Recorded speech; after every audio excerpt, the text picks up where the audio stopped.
Nah aku kan mergo biasanya si Suro kan prai ya. Kan pas kesempatan iki dolan. Dia mesti ra gelem. Wong siji Suro kok dolan-dolan mesti sing ngono. Oh iya. Iya sih. Aku tidak merasa horornya. Iya.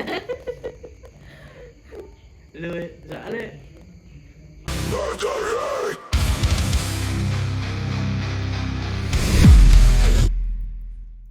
Halo teman-teman, kembali lagi bersama kami di podcast Mandiri Mainan Nuna dan Di depan. Sendiri. Rangga Kali ini- gujang-guju. Soalnya horor. Iya. Soalnya kademen sih ora le horor. Kali ini kita mau cerita terkait dengan Masa lalu. bukan terlalu horor. Jangan. Mitos di balik malam satu suro. Nah, ini dari cerpen horor penerbit Zara Abadi. Penulisnya banyak ya. Salah satunya ada Melianda Wulandari, Umi Kurniafarti, Resma Aziza, Yatasha dan lain-lain. iku satu Suro ku sing nulis sing sapa? Ya iku kumpulan cerpen. Oh iya. Kayaknya ana ndure ana ning video. Coba baca daftar isinya. Jadi mungkin buat kalian yang bertanya-tanya fungsinya saya di sini apa, saya sebenarnya tim buri kamera tapi mergo iki ngarep kamera dhewe rawani dadi kon ngancani. Nah, asline ya iki dhewe wis masuk. Mungkin Oh bisa ini cerita. dari Resma Aziza Yatasha. Mitos di balik malam satu suro. Kenapa aku milihnya ini? Karena aku tinggalnya di Jogja, ini tinggalnya di Magelang. Kalau di Jogja malam satu suro itu memang terkenal banget buat malam-malam yang sakral. Kalau di Magelang gimana? Nek Magelang iki nek ning circleku ya. Ning Magelang iki ning circle. Ngomong Magelang ngomong circle ngono kan keren banget ya. Ning circle nek kanca-kancaku malam satu suro iki lagune Rocket Rockers. Nah, kan? Malam satu suro ketemu buta ijo. Unik banget nih orang Magelang. Berarti sebenarnya nek satu suro ning Magelang iki dia kan ning tutup pisor tanang Botol. merah. Jentenan iki jenenge bisune iki tutup ngisor. Oh iya kan nggak ngerti. Nek misale kowe melu ana FLG Festival Lima Gunung barang kadang ning tutup di kono kae pokoke. Kuwi ana malam suro biasanya ana wayang wong. Oh iya. Peringatan wayang wong. Ya, jadi nggak selalu tentang mistis sih, kadang tentang kebudayaan. Tapi mergo iki kontennya horor jadi kita bangun sing mistis. Nek malam satu suro biasanya ora boleh lunga. Nek munggah gunung pas malam siji suro jare oke gangguan. Nek aku Gangguan tahu. mental. Gangguan. Terlalu komedi. Tapi jujur li kalau di tempatku di kampungku itu nggak terlalu nggak terlalu yang malam satu suro itu bukan sebuah hal yang terlalu sakral kayak di Jawa Tengah sebenarnya. Ya soalnya kampungmu sak kampungmu iki kutho. Tapi jarang Jawa Timur ada malam satu suro itu emang jarang, kecuali daerah-daerah Banyuwangi. Mantanku kan wong Jawa Timur to ya. Ya terus Jadi iki cerita nek malam di Surabaya ora oleh metu. Misale dolan karo aku, biyen zaman saya pacaran ya. Wih, misale nek aku kan mergo biasanya si Surabaya kan prai ya. Lah kan pas kesempatan iki dolan, dia mesti ra gelem. Wong siji Surabaya kok dolan-dolan mesti sing ngono. oh iya. Heeh. Berarti Terus dia munggah gunung barang ki tau dibatalke karena siji Surabaya. oh, berarti tempatku doang. Soalnya kemarin aku di Jogja pun malam satu suro nonton konser. Ya mergo kutho kuwi dadi budayane wis luntur. Iya. Wis luwih percaya Blink-182 Apaan tuh? timbangane primbon. Ini cerita yang malam satu suro yang ini itu lebih ke daerah Jogja ya ceritanya. Jadi- silakan. Langsung aja. Malam satu suro. Aku yakin banget kalian sudah mendengar malam satu suro pasti ada merinding-merindingnya. Karena di malam satu suro ini terdapat kebiasaan atau tradisi orang Jawa yang sering kalian tahu. Menurut survei yang sering kita dengar, Malam Satu Suro ini identik dengan kisah kemistisannya dan horornya. Walaupun ada makna lain dari tradisi itu untuk orang Jawa. Dan untuk yang satu malam ini memang dispesialkan untuk sebagian orang karena banyak mitos yang menyelimutinya. Kadang ketika malam satu suro, orang sangat takut untuk berbuat macam-macam karena takut dapat sial. Pasti ada makna tersendiri dari malam satu suro ini. Jadi apa sih sebenarnya malam satu suro itu? Dan mitos-mitos apa aja yang sering orang kenal atau percaya dari malam sakral itu? Dan kisah horor apa aja yang sudah banyak orang rasakan di malam satu suro itu? Malam satu suro ini dianggap keramat untuk sebagian orang Jawa atau Madura yang menetap di Bengkulu karena memang ada ritual-ritual khusus yang harus dijalankan pada hari itu seperti penjemasan dan lain sebagainya. Berbeda daerah maka berbeda pula ritualnya pada malam satu suro. Dan tradisi malam satu suro ini bermula dari zaman kerajaan Mataram yang ketiga bernama Sultan Agung Adiprabu Hanyakrakusuma sekitar tahun 1613 sampai 1645 sejak kerajaan Majapahit Islam. Kerajaan Mataram Islam. Saat itu masyarakat banyak sekali mengikuti sistem penanggalan tahun Saka yang memang diwarisi dari tradisi Hindu. Dan hal itu bertentangan dengan masa Sultan Agung yang memang menggunakan sistem kalender Hijriyah yang diajarkan dalam Islam. Dan di balik itu Sultan Agung juga menyatukan dua kelompok masyarakat Jawa yang terpecah akibat berbeda keyakinan yang dipengaruhi kejawen dan putihan. Kejawen itu kepercayaan orang Jawa ya. Di sini masih ya. Dan putihan itu kepercayaan Islam. Lalu Sultan Agung berinisiatif bisa memperluas ajaran Islam di tanah Jawa dengan menggunakan metode perpaduan antara tradisi Jawa dengan tradisi Islam. Dan sebagai dampak perpaduan tradisi Jawa dan Islam dipilihlah tanggal 1 Muharram yang juga ditetapkan sebagai tahun baru Jawa. Dan bukan lagi sebuah rahasia mengenai berbagai mitos malam satu suro ini, terutama bagi mereka yang berasal dari suku Jawa, bukan hanya kemistisannya dan horornya aja, tapi malam satu suro juga diyakini mendatangkan kesialan bagi siapa aja yang mengadakan pesta atau perayaan di hari itu. Inilah salah satu mitosnya. Ada juga yang meyakini bahwa arwah-arwah yang telah meninggal akan pulang ke rumah keluarga mereka. Benar? Masuk Bali, enak banget. Ritual khusus malam satu suro dilaksanakan setelah maghrib. Biasanya masyarakat Jawa pada malam itu tidak tidur dan terus berdoa di sepanjang malam. Ritual-ritualnya ialah ritual penjemasan. Penjemasan tuh mencuci senjata pusaka. Kebo Bule Kiai Slamet, hewan kesayangan Pakubuwono II, Topo Bisu Lampah Mubeng Benteng, Keraton Yogyakarta, dan Ruatan. Ruatan tuh pembersihan. Ini yang paling famous di Jogja ya. Topo Bisu Lampah Mubeng Benteng juga sih, tahu bisa diikutin sama semua. Ya, umum. Oke, langsung aja untuk cerita pertama. Cerita mistis malam satu suro, kisah seseorang yang tidur di tengah waduk sambil memeluk batu nisan. Syahroni, seorang pria yang berusia 50 tahun, dia pernah hanyut dalam sebuah suasana romantis yang terjadi di tengah waduk Gajah Mungkur. Kebetulan saat itu masih kemarau, jadi waduk itu kering. Syahroni ini bercerita pada saat kejadian, dirinya sedang memancing di waduk tersebut. Bukan ikan yang ia dapat, tapi malah justru dirinya ditemukan oleh warga sedang tertidur sambil memeluk sebuah nisan dalam kondisi tanpa busana.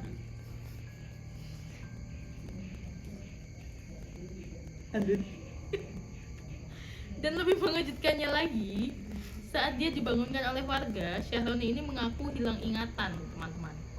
Dan warga membawanya ke rumah sakit. Setibanya di rumah sakit, dokter yang menangani Pak Syahroni ini mengatakan bahwa dirinya mengalami dehidrasi.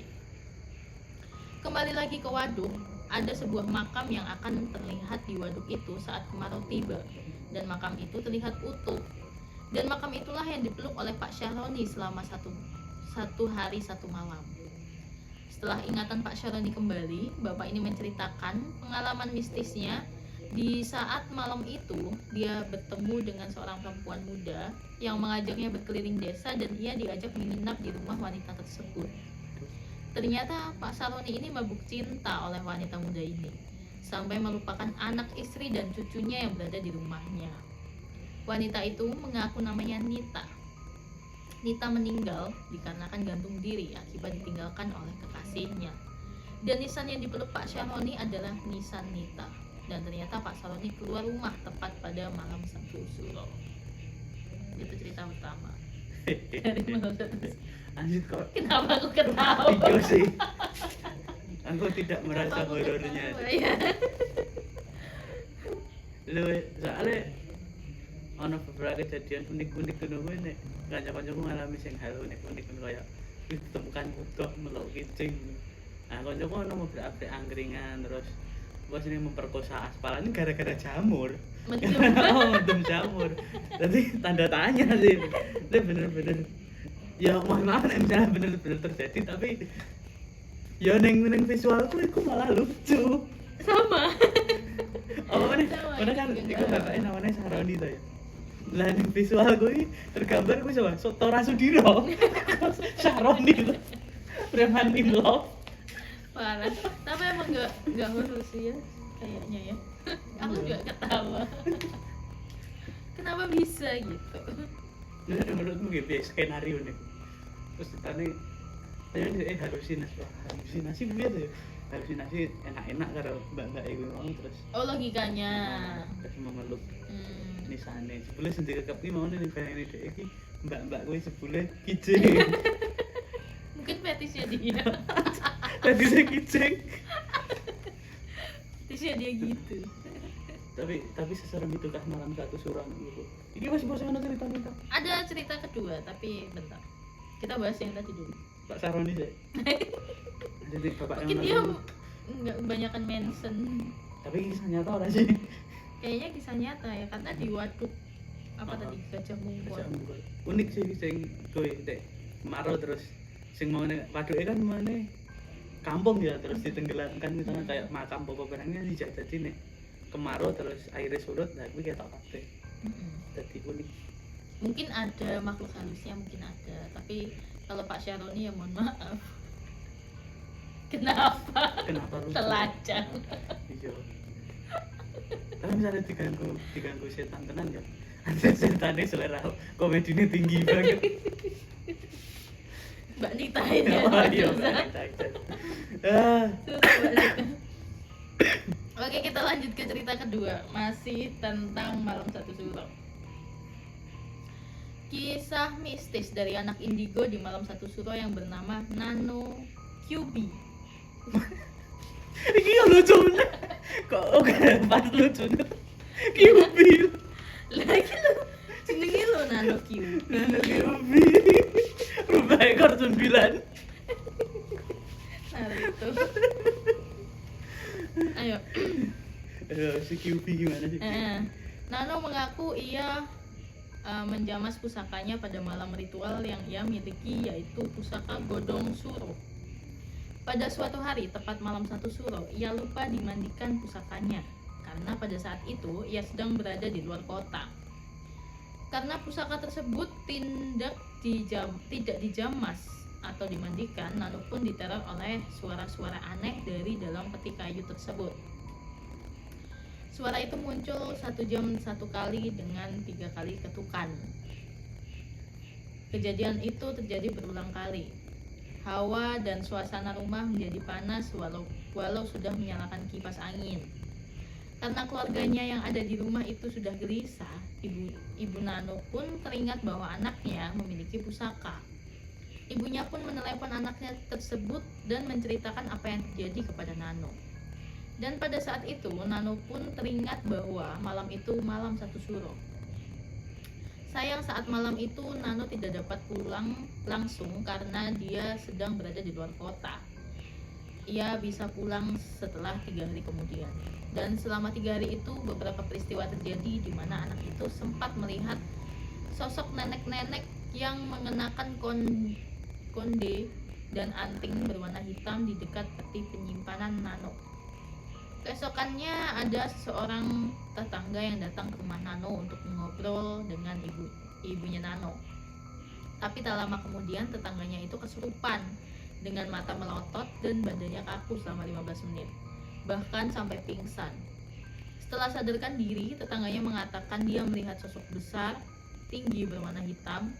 Setelah tiba Nano di rumahnya, ia langsung membeli peralatan dan kebutuhan untuk menjamas pusakanya.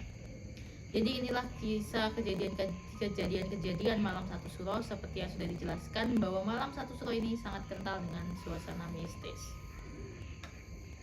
Iya. Gimana sama QB? Gitu. Pusakannya masih bentuknya surikan. Ekor.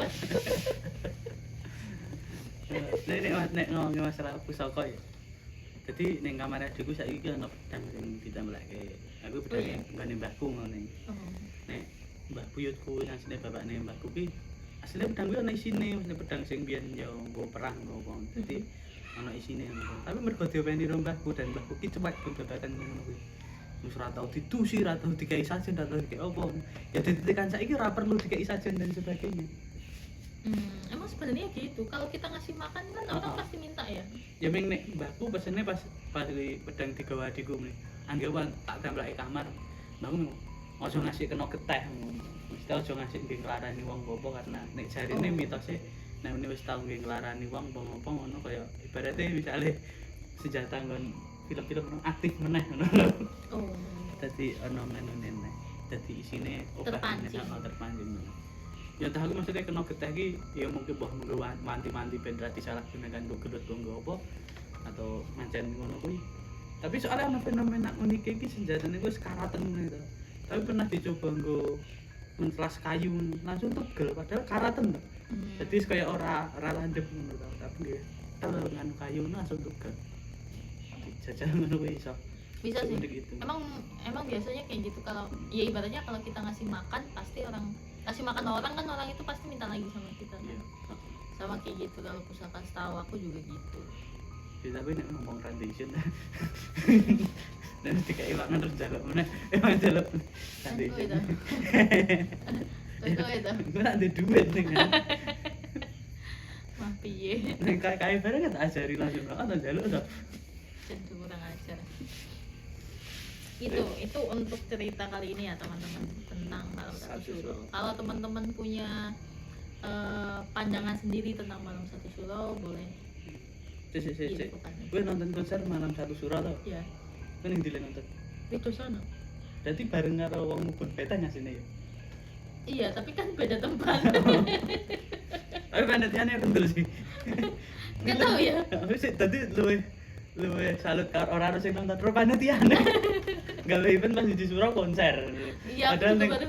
Ning Yojo ya ada event kebudayaan tuh Iya, ya. di emang Suro. nggak tahu itu waktu itu emang aku udah sadarnya itu ketika sore mau jalan.